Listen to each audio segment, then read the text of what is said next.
Australia's school curriculum is too vague, forcing teachers to invent their own lessons. That's according to warnings from the nation's official education research body.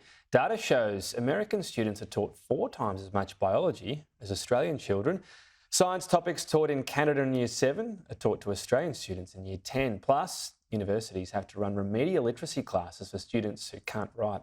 Joining me live is education consultant Ben Jensen with Learning First. Thanks for your time.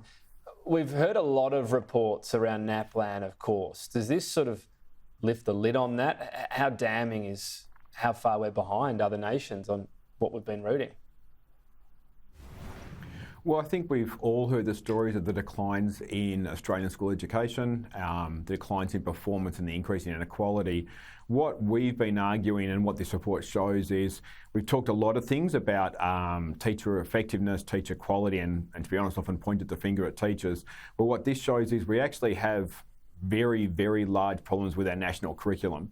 Since the national curriculum was introduced in 2010, performance of Australian students has declined significantly, inequalities increased.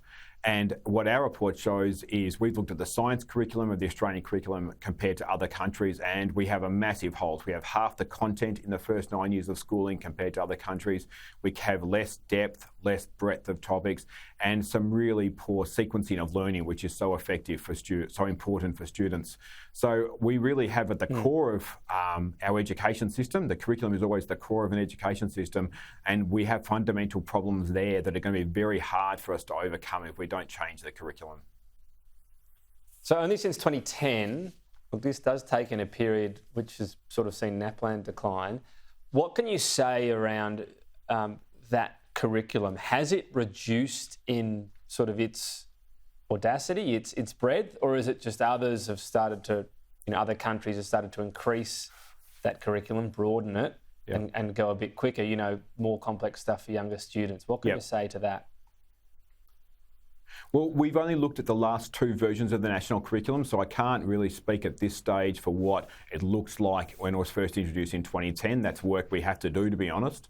What we can say is the current version is quite similar to the previous version, so that's over the past few years already. What we can say to that is we see an alarming lack of content in the Australian science curriculum. As I said, in the first 9 years of schooling, it's got half the content compared to the average of the other systems we've benchmarked. This is England, United States, provinces in Canada, Singapore, Hong Kong, Japan. I mean, these are normally comparable systems that we look to. And the curriculum really is us saying as a country, this is what we think students have the right to learn. And when we have content that's not in the curriculum, we're saying we're okay for students not to learn it. And that hurts all kids, but it particularly hurts disadvantaged students the most.